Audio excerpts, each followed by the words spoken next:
Welcome, everyone, to a brand new edition of the Media Row podcast. As always, I am your host, Justin Miller. Happy to have you guys along here for a Friday. Lots to get to.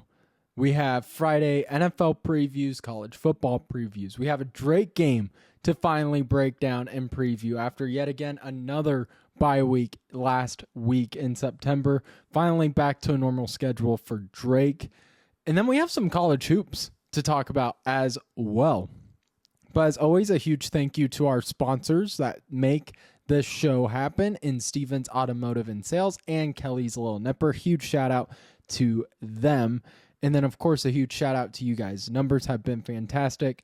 Great seeing a bunch of you at the Drake Hoops Fest the other night. So it's great to see the listeners out and about. Can't wait to see you more often now that we have Drake football games coming back. And then, of course, men and women's basketball as well. So, yes, today we have Drake Hoops Fest, which we will talk about here just in a few minutes. A couple of clips from interviews with both Coach Hendo and Coach Allison Pullman. And then we will jump right into Drake football previews. And then, of course, our top 4 college games and top 4 NFL games. So before we do any of that, make sure, if you haven't yet, to like, subscribe, comment on any of the podcast platforms you are listening to us at, whether that's Spotify, Apple Podcasts, wherever you get your podcasts, we are there. Make sure to like, subscribe, comment. If you haven't yet, make sure to tune in to the shows previous this week where we had Coach Woodley on Wednesday and then our weekend breakdown on Monday. You can always go back and listen to those shows if you follow and subscribe to the channels.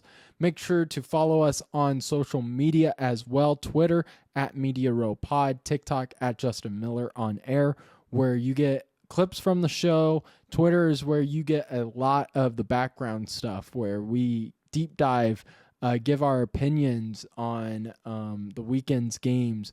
Those will be where you can first see the coaches' interviews as well. And during the basketball season, you'll see all of the coaches' interviews on Twitter. So make sure to follow there. And of course, YouTube. Subscribe on YouTube as well.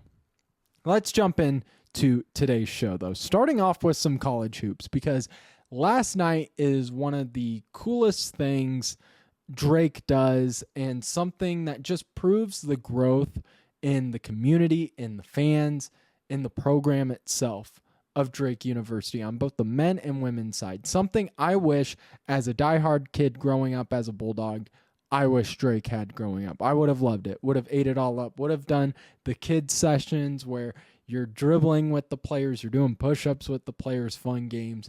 Would have been one of the coolest things growing up. But it is cool to see this new generation of fans get it, and that is the Drake Hoops Fest. I was able to go 2 years ago when it was their final year doing it at Court Avenue. Worked it as a student assistant communications worker. But this was my first time actually just going, and yeah, I covered it for the show, but really just soaking it in. I wasn't able to go last year. Going this year, it's at Brayton Skating Plaza, was absolutely amazing. Packed house.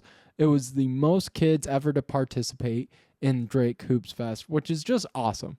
When I was growing up, and this is how Drake was, so it's not a knock, it's just factual. Growing up, Drake, when I said I was a Bulldog fan, it was kind of laughed at. You were patted on the head.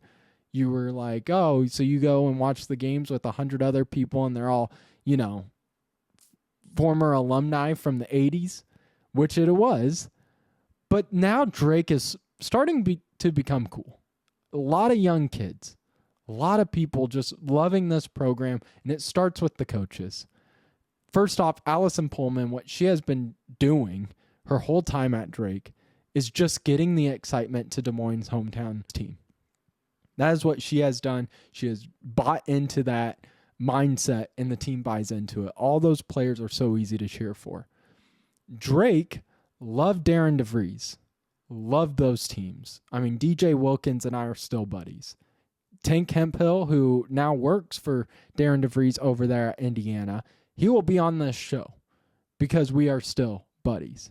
that team and those players from the Darren DeVries era meant so much to me as just someone who was starting off as a young journalist. They never made me feel lesser. Coach McCollum, last year, I'm starting off this podcast network, and he could have easily brushed me to the side, welcomed me in. Bennett Sturts, all those guys. Those coaches were great.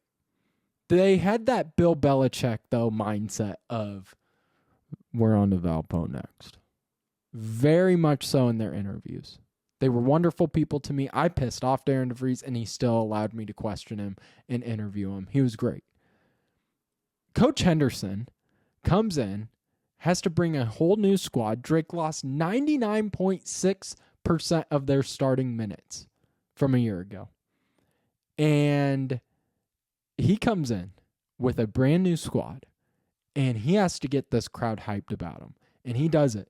If we're using the NFL coach analogy of McCollum and DeVries being that Belichick style, you have Coach Henderson in that Pete Carroll style, where, man, they just like to have fun. And the way Allison Pullman makes her team so easy to cheer for if you're not even a diehard Bulldog fan, if you're a Cyclone or Hawkeye, Henderson's going to have that same effect. Henderson is going to make this team so easy to cheer on and just fun to watch. And he was not lying about the size Drake is bringing. Man, all throughout this offseason, if you've listened to the show, we've had Coach Henderson on a couple of times and plan to have him, of course, on more as basketball season gets going. But he constantly talks about the size his team has. And that is music to Bulldog fans' ears, because how many times have we talked about just the biggest concern is Drake's size? Last year, the tallest player was Cam Manyow, 6'8". Saw how that went against Texas Tech. Year ago or a few years before that, the Darren DeVries era, you had Liam, you had Darnell. That was about it.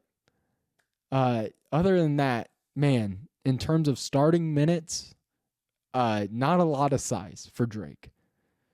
But Drake Hoops Fest, awesome event. Totally gets you in that mindset of, man, can't wait to see these teams on the floor.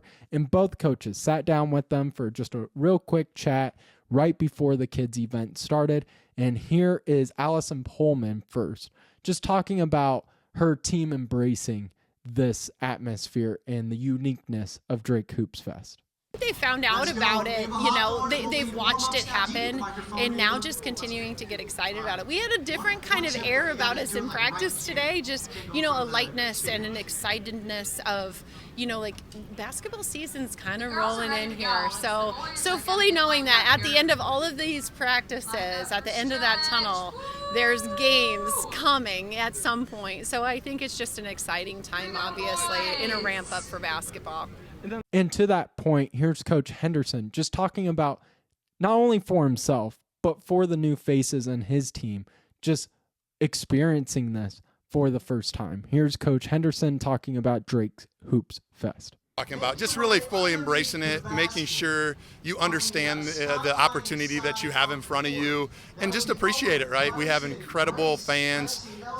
We have the alumni that are so proud of Drake, and that you represent a lot of people, right? And to be able to continue to build relationships like that is what this place is all about. So a huge thank you to Coach Henderson and Coach Pullman. As always, thank you so much to the Drake program for allowing Media Row such great access and easy access to be able to chat with those coaches. Drake's Hoop Fest, you can catch more interviews on our Twitter page from last night. And then, of course, get geared up. They already have the men's Missouri Valley schedule released. We have it down on our calendar, so we know what games we're going to be live at. And just follow along all year long. It's going to be a fun season for both the men and women. But it is football season, and we have notes upon notes, as always, on Fridays. And we finally get to break down a Drake football game. We get to preview Drake football. You know how many days it's been since Drake had a home football game? It's been over a month. 36 days. And the Drake Bulldogs are back home, taking on Valpo to open up the PFL season in 2025 with brand new head coach Joe Woodley. Valpo comes in 1-3, Drake 1-2. But to start off with Drake, they are suffering back-to-back losses versus two top 15 FCS teams. You have a 16-point loss on the road to number 2 South Dakota State. That loss, you feel kind of good with just what Drake was dealt with adversity-wise. You lose your second-string quarterback already without your first string. You only lose by 16 and performed well and was in that game for about 3.5 quarters. Following week, lose on the road to number 15 South Dakota 42-21. Ensures only a 6-point difference from the loss a week ago, but you have two totally different feelings with this game. In South Dakota State, like I said, Drake, you felt like was in the game for about 3.5 quarters and just let it slip away towards the end. South Dakota came out firing, and Drake just couldn't get into a rhythm, couldn't get over that hump whatsoever. They struggled on the defensive line to stop the run. They struggled on the secondary side of things with the pass as well. So it's just a tough loss for the Drake Bulldogs. Now they had a bye again, second bye of September, hopefully being healthy, and we'll get to that in a little bit. And now they're back home, and that's huge. Just finally to be back home on a normal schedule for this team is crucial, especially when you're trying to get some of that winning momentum back. And thoughts going into this game, you're going to hear me mention the word opportunity a lot for Drake, and that's what Valpo brings for the Drake Bulldogs. Valpo has lost 3 straight. They have lost at 16 North Dakota a week ago, 58-7. It has not been pretty. We talked about losing to number 15 South Dakota on the road. Didn't feel pretty for Drake. It was only a 21-point loss. In these 3 games for Valpo, it's been way worse. Valpo has been outscored in their last 3 games 119-44. 119-44. Just issues all over the place offensively. Defense is pretty strong on that defensive line, but overall, a lot of question marks with the Beacons. So, like I mentioned, opportunities for Drake. Drake historically has handled Valpo. They've won 3 straight, 8-2 at Drake Stadium, 18-2 overall. Offensively for Drake, I'm not too concerned. And to start with, not worried about who's under center. I think Inagawa has been good.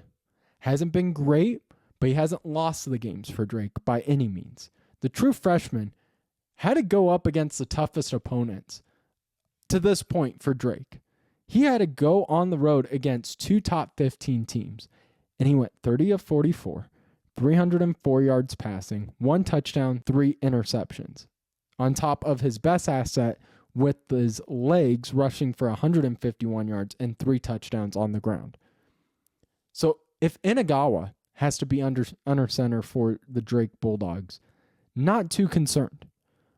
But the hope is, and if you listen to the show on Wednesday, Joe Woodley has some promise in his voice, has some hope that Chase Spellman will be back.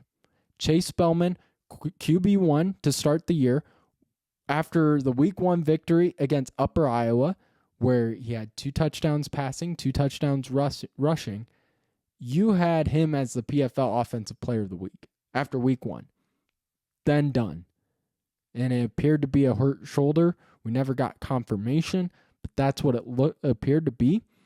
And it sounds like he's been making strides towards coming back.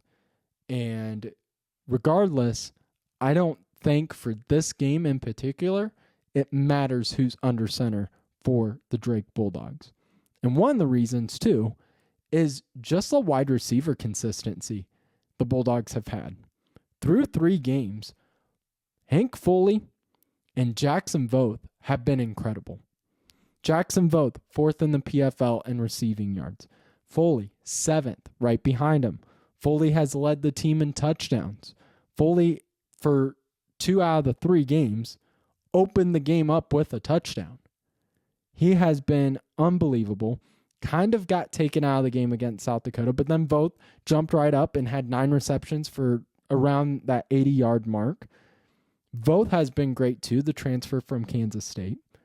And that's one of the main reasons I'm not worried about who's under center. I hope it's Chase Spellman, but if it's the true freshman, man, I feel like playing against a conference opponent at home is going to feel relaxing to some degree after the defenses and the teams he had to go up against to start the year.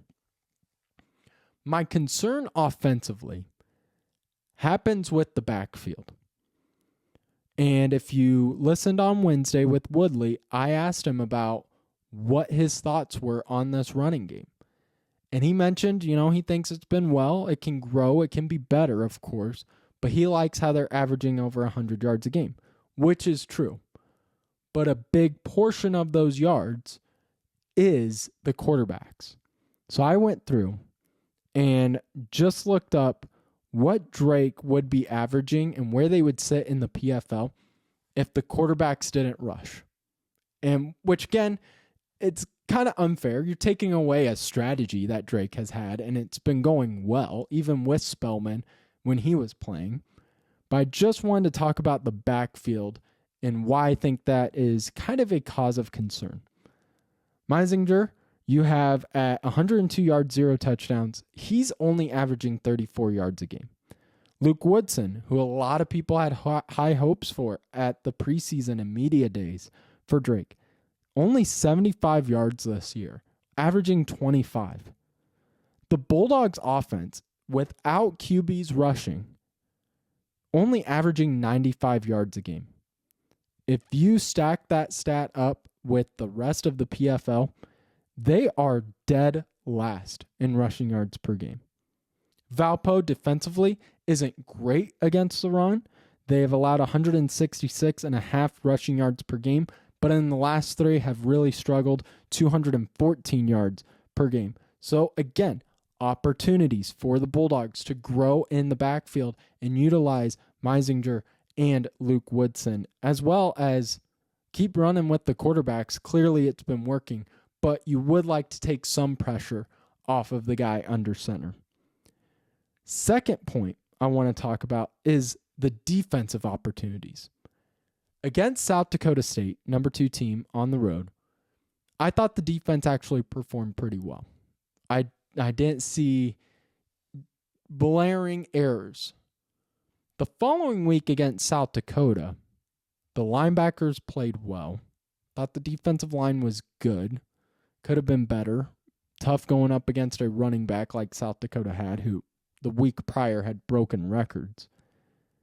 But the secondary struggles, those were the tough ones to kind of watch. And during the preseason, the so-called experts, they mentioned how kind of the weakest parts for this Drake defense was going to show up on that secondary. There was a lot of question marks going into the season with the secondary. They're going up against a Valpo team that really struggles to push the ball down the field in the air. Valpo leads the conference with 5 interceptions, last in the PFL in passing yards a game with 142.3. They have a 2 quarterback set, which I'm never a huge fan of. If you've listened to this show since the start of this show, I've mentioned, even as an Ohio State fan, that when they had the JT Barrett, Cardell Jones thing, I think it throws both quarterbacks off of a rhythm. We have Rowan Keefe, who's thrown all 5 interceptions, and Karen Tyler, who is utilized more as the running threat, only averaging 49 passing yards a game.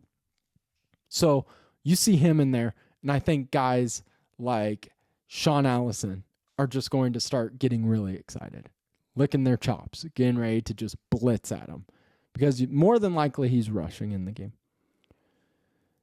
And this not only provides opportunities with the Valpo offensive struggles for the secondary to get some confidence and experience back against a team that really struggles to push the ball down the field, but also for the defensive line. We talked about how the secondary had question marks going into the season. One of the things that we weren't expecting to kind of trail for this team is the quarterback pressure from the defensive line. So this is a great opportunity for Drake to get pressure and cause turnovers. Drake last in sacks and second to last in interceptions in the PFL, both with only 2. This weekend, noon, at Drake Stadium. Drake is starting PFL. They're trying to get back on the winning side of things after losing 2 straight, 2 tough games, and they're going up against a Valpo team that really doesn't have a strong identity, struggles to move the ball down the field, and this Drake defense has a lot to gain from this game if they can get to the quarterback, force some turnovers from that secondary, and man, like I mentioned earlier, just get that mojo back, that vibe they had back after that week 1 win against Upper Iowa. Game is at noon at Drake Stadium. Drake 1-2 against 1-3 Valpo. Follow along at Media Row Pod on Twitter for all game updates, as well as that will be the first place where you can see the Coach Joe Woodley post-game interview responses. So moving on, we have our top 4 college football games along with the top 4 NFL previews to do. Last week we did 6 games just because we had the extra time and it was the best weekend and it definitely lived up to the hype. We went 3-3. I got to do better. I got to do better for you guys. So hopefully this week's a lot better. Number 14, Iowa State at Cincinnati. Cincinnati, as of Wednesday, when I was doing all these notes, 1.5-point favorites over number 14, Iowa State. And it has not been a pretty week for Iowa State. Tuesday in Matt Campbell's press conference, you learn that not only do you lose Jeremiah Cooper for the season, which you learned last week, but you also learn that the news just got worse as Jontez Williams out for the year. And again, first thing you see is just everyone talking about why were the starters in for Iowa State when that game was done. Jontez Williams got hurt with 3 minutes left in the fourth quarter. And you hear some people saying, maybe they were just trying to get the secondary that's going to be out without Jeremiah Cooper some experience. Man, really second guessing that if that's true. But now you have a hurt defense having to go up against Big 12's number 2 leading scoring offense. These stats for Cincinnati are proving why you're looking at this going, I can see why it's a 1.5, especially with Iowa State playing on the road. Cincinnati, 3rd in total yards, 479 total yards. 7th in rush, 4th in passing, 288 yards a game. Would be nice to have Jontez Williams, especially when you're going up against an air raid type offense. Not to mention, which is one of the biggest points of emphasis for Cincinnati in this offseason, was how strong this offensive line is for the Bearcats. You have Dominic Orange, who also got banged up late in last week's game against Arizona. He's probable. Doesn't sound like he's out for sure. But you have a banged up Dominic Orange, who's been the stud of this defensive line for Iowa State through 4 games. But they are having to go up against an experienced offensive line for the Bearcats that have only allowed 1 sack this season. So if you look at their offensive line, right tackle, redshirt senior, transfer. Right guard, redshirt junior, transfer. Center, redshirt senior. Left guard, redshirt sophomore. Left tackle, redshirt junior, transfer. 3 transfers. Point of emphasis, clearly, for the Bearcats. In 2024, they had 19 sacks allowed, kind of middle of the pack in the Big 12. Right now, one of the toughest offensive lines with only 1. So, right off the gate, you're looking at this game, trying to pick who to pick. And number 1, can Iowa State get pressure on the quarterback? Can they make it difficult? Number 2, though, Iowa State needs to just get the ball in the hands of Hansen. There's a huge correlation between how well Iowa State's offense looks when Hansen gets a certain amount of carries. When Hansen gets 12 plus carries, he had 19 against Arizona. We said it on Monday's show. Iowa State made playing Division I college football look easy. That's how well the offense ran. He got 16 versus Kansas State. Week 1, everybody was leaving Dublin going, this team could easily not only win the Big 12, they could play deep into the college football playoff. He had 18 versus Arkansas State, in which that game there were some offensive struggles, but it was never regarding Hansen. If anything, if you listen to this show, we were talking about how the offense should have given him the ball more because it ran smoother. That game shouldn't have even been a sweat if Hansen got the ball more. He had 18 carries. I think he had 16 at halftime. So get the ball to Hansen, get pressure on the opposing quarterback for Cincinnati, and Iowa State will win this game. Do those two things on top of the number one reason why I have so much confidence in Iowa State, and Rocco Becht. We talk about him every time we preview Iowa State, but it's just true. He's one of the few quarterbacks in this day and age that I have all the confidence in the world. If Iowa State's down 3 points or they need a touchdown to tie late in the game and he has the ball in his hands, kind of feel comfortable. Yeah, you're nervous, but man, there wouldn't be anyone else you want in that position. So I'm going with Iowa State. Even though Cincinnati right now is a 1.5 point favorite, give me the Cyclones despite the defensive injuries because I like Hansen to get more carries in a tough back and forth battle, and I trust Rocco full-heartedly. Give me Iowa State over Cincinnati. Now moving on.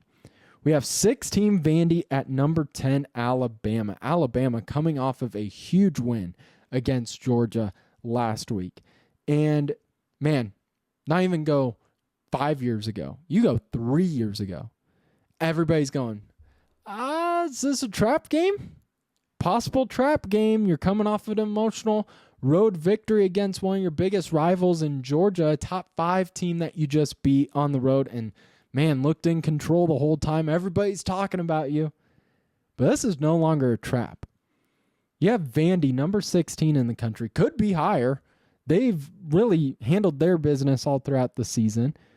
Their best win is number 11, South Carolina, which, man, how truly good is South Carolina? How truly good is that win? They could fall into that LSU where when LSU beat Clemson on the road, everyone's losing their mind about LSU, but now we've learned Clemson isn't a good team. Is South Carolina in that same boat? Regardless, Vandy has performed well. But, man, I love how Bama responded at Georgia, handled Georgia. Never seen a team ever go into that stadium and just handle a team and never blink. Ty Simpson absolutely impressed me. But then you add on, this is not only not a trap game because Vandy's good and a top 20 team now all of a sudden, but you got to remember, this is a revenge game too for Alabama. So you add on all of that, and it's at Alabama. Give me the Crimson Tide. So I got Alabama taking down Vandy. Moving on, game of the weekend. And, man, it could have looked a lot better if Florida State would have won. But you have number 3 Miami, a 4.5 point favorite on the road against number 18 Florida State. You have the top offense in the ACC and Florida State going up against the conference's top defense. Can Florida State bounce back is the biggest question. I thought they were way too one-dimensional against Virginia. Robinson had 147 yards receiving of the team's 254. Did not spread the ball around a whole lot. He was the one who bobbled the pass that could have won them the game against Virginia. So I have more questions with Florida State than I really do with Miami, and that's how simple it is. Miami might be one of the most balanced teams, and I think, is the most challenged team to this point. They beat Notre Dame to start the year. They beat a Florida defense that is so good. They beat USF, handled USF, didn't make it look hard. I think Miami right now is the most challenged team, most balanced team. Think they go into number 18 Florida State and handle business. To finish up our college football picks here, ending with Florida at Texas. Texas, number 9 in the country. You guys don't understand how hard it was for me to not pick Florida. I wanted to pick Florida so bad because, like with Penn State, what is Texas's best win? UTEP? Sam Houston? What has Arch Manning shown us? A flex over a Sam Houston player? This Florida defense is legit. The Gators defense is fantastic. They made LSU struggle. They kept Florida looking a lot better on that scoreboard than they could have against Miami. This defense is legit and just getting wasted, and that's why I have to pick Texas, because regardless of how I feel about Arch Manning, I just do not trust Lagway. And on top of Lagway, no matter what defense he's playing against, he's going to turn over the ball. He's going up against arguably the best defense in the country. Texas is unbelievable on defense. I still believe in that defense no matter what issues happen on the offensive side of the ball, because defense travels. This is a home game for Texas. On top of that, I wanted to take Florida so bad with a crazy upset pick, but just can't trust Lagway. Give me Texas. So to recap, we have Iowa State winning on the road, Alabama winning at home, Miami winning on the road, and Texas winning at home. That honestly makes me feel comfortable too, and this is just a weird thing. I always hate when I have more teams winning at home or more teams winning on the road. I like having that balance. It just makes me feel better, but it doesn't matter what happens. I need to start winning these pick'ems in college football. It's been brutal. So that'll do it for our college football picks. Let's move forward to Sunday with the NFL. Starting off, I know you guys are going to laugh at me because, clearly he picks this game to preview. He's a Seahawks fan. He has 2 Seahawk flags right behind him, 2 pennants. This is a wild card potential matchup. Tampa Bay at Seattle. Seattle a 3.5-point favorite at home. Possible wild card matchup on top of being the best uniform game we've ever seen. Seattle's offense. You look at Sam Darnold. He's been so efficient for the Seahawks offense after that week 1 loss to San Francisco. 6th in the NFL with 106.5 rating. 7th in completion percentage in the league. What I like about this team is they're starting to spread the ball.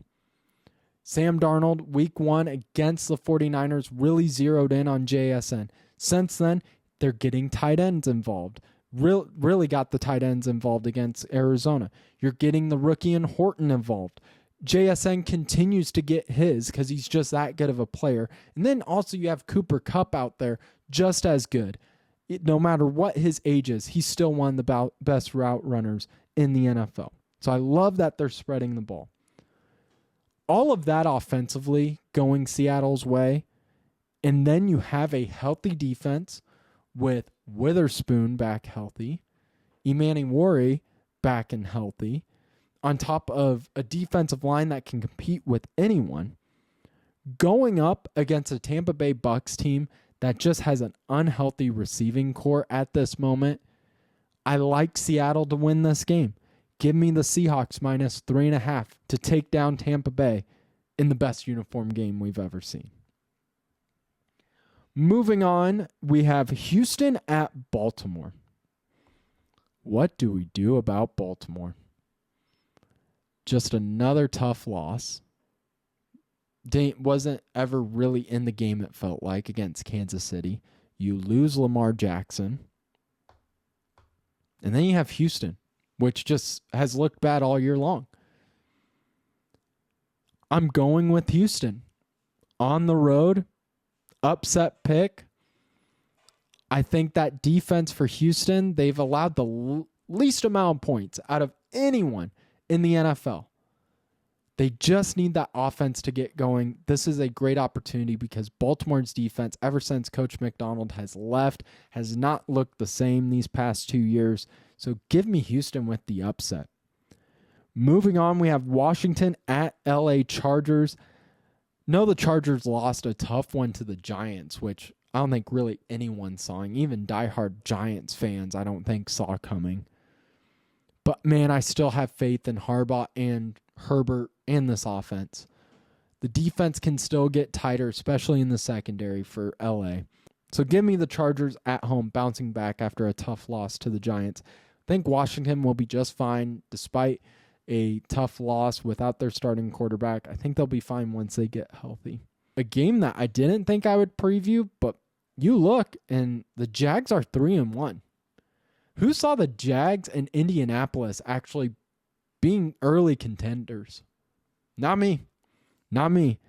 And I don't see them winning this one. I'm sorry. After what we saw from Patrick Mahomes and the Chiefs, it's funny. When they get Xavier Worthy and Kelsey doesn't have to be the number one option, Mahomes looks like Mahomes. It's what we were saying all these past 2 weeks of the Chiefs are going to be fine.